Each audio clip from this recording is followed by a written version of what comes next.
Hello. We're going to show you today, Thanksgiving Day, how to make banana pudding to feed 6 people. First, we'll tell you the ingredients in the banana pudding. This is banana pudding from scratch. You need 2 cans of evaporated milk, 4 eggs, 3/4 cups flour, 1 cup of water, 2 sticks of butter, 1 cup of granulated sugar, vanilla wafers, 5 bananas, and another 1/4 cup of sugar to go inside the meringue that's made with the egg whites. Okay, we forgot to tell you the most important ingredient, ladies and gentlemen. It's the vanilla, pure vanilla extract. This is what helps to make the flavor in the custard or the pudding. First thing we're going to do, Taz, is open up these 2 cans of milk with this can opener. Taz is going to pour the carnation milk into a pretty large pan to make the custard in. Just pour it all in there. Yes, both. Then he's going to open up both sticks of butter and put those in the pan with the milk.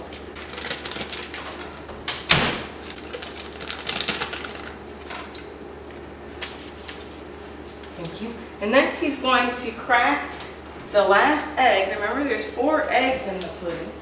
He's going to crack that last egg and separate the egg yolk from the egg whites. With the egg whites, we're going to whip up a custard. And with the egg yolks, they're going to be beat up and put directly into the pan with the butter and milk. Now next, Taz is going to beat up the egg yolks with a fork. No, with the whisk. No, with the fork. The egg. Oh, the egg. The egg yolks. Yes, thank you, Taz. Probably need to grab a fork out of the drawer. It's always helpful, ladies and gentlemen, if you have these supplies already out so that you can expedite your cooking.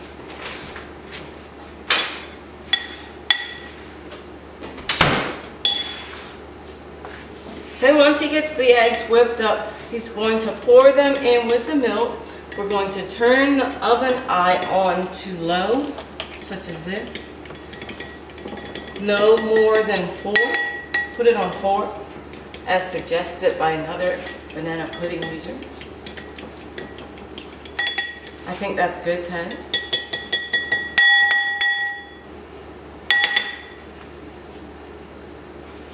Okay, before you pour the egg yolk in there, it's always wise to get your flour. There's a cup of flour and a cup of water.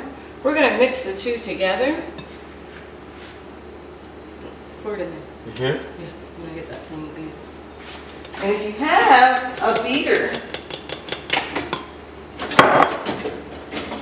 or blender. Look at this.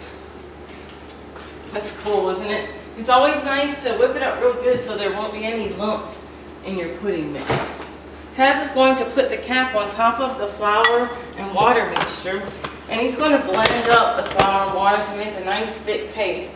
The reason for blending is to keep it from having lumps in it. Once you pour it into the pudding, you don't want to have lumps in the pudding, flour lumps. Just turn it. To finish making the custard, ladies and gentlemen, you pour the flour mixture into the milk with the butter, all of it. You're going to pour the eggs in with the same mixture. You're going to pour the sugar in the same mixture, and you're going to stir it. You might need that to get that in there. You might need the spoon to scrape out the rest of your eggs.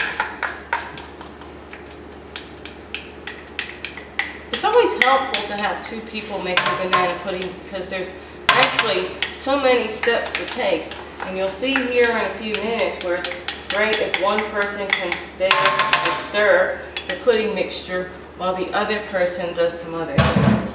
You're going to need that spoon, Taz. I'm not. Yes, you are. Now give it a little stir as you stir in the sugar. And just put dump all that sugar right in there with that mixture. We are making the custard. So now remember, for your custard, you need 2 cans of evaporated milk, 2 sticks of butter, 1 full cup of sugar, 2/3 cup flour, and a full cup of water, blend it together. Then we're going to add about 2 tablespoons to 3 tablespoons of vanilla. Once the mixture is heated, you're going to have to continue to stir it until it thickens up. It's going to take approximately 15 minutes or longer for this custard to thicken up to the consistency that you would use for banana pudding. This is why I mentioned it's good to have 2 people to cook banana pudding, because as one person stirring, the other person can finish preparing for the pudding. So now Taz is going to get a tablespoon, and he's going to pour 2 tablespoons of vanilla into the pudding mix. Okay, he's just going to pour that in. One more. Starting to look yummy already. There'll be temptation to turn up the heat on your eye of your stove, but please don't. Just the more patience you have in preparing this lovely dessert, the better it will be for everyone. People will get to enjoy the lovely dessert, and they can eat it with it leaving a good taste in their mouth. Alright, what about that? What? Okay, next Taz is going to take the mixer, and he's going to mix the egg whites. But before he begins, he's going to pour into the egg whites 1/4 cup of sugar. This will add a little bit of sweetness to the meringue, which is what we're making. Egg whites plus a 1/4 cup of sugar, beat it up, will turn fluffy white, and you use this as the topper for the banana pudding. It's the same topper that folks use for lemon meringue pie and other dishes. This may take a couple of minutes.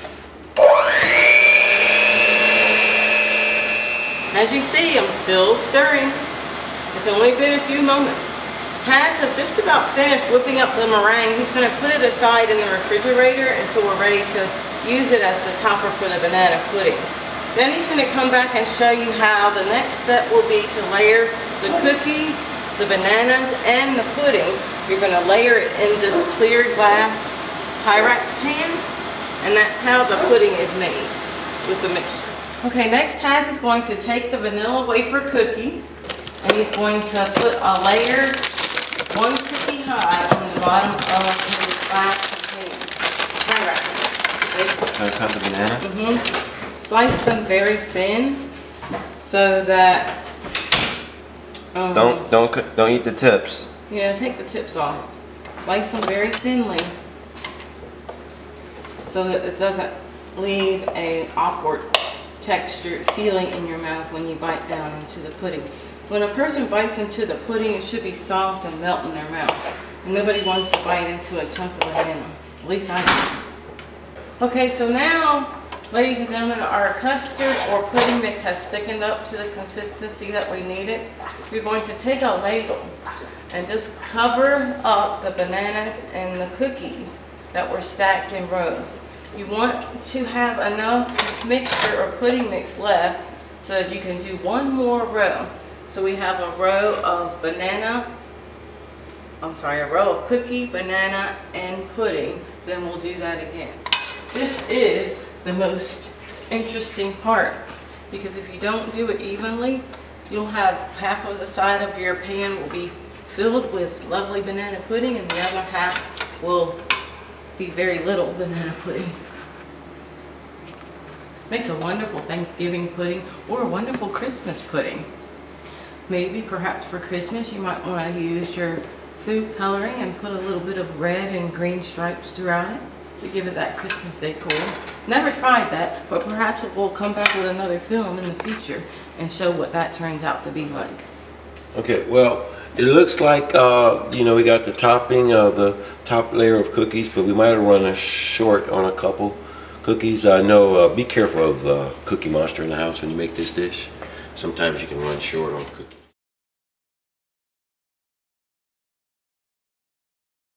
Okay, the last step is to pour the whipped meringue all across the top of the pudding and spread it out. This is going to make it nice and spread it out.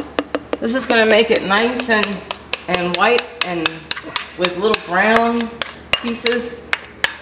brown pieces across the top of it. It'll give it a more beautified.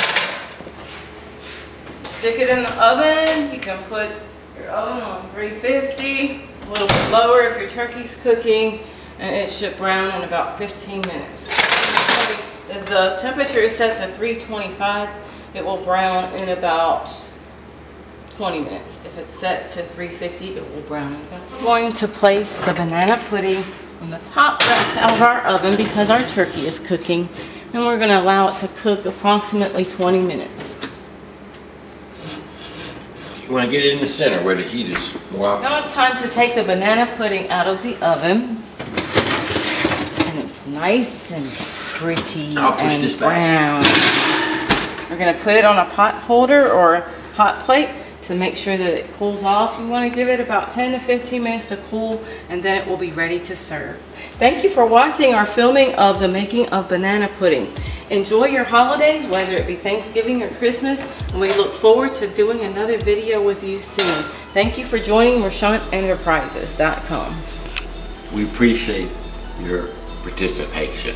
Peace, love, and happiness. Thanks. Do a family thing every holiday. Happy Thanksgiving. Happy Thanksgiving and happy Christmas.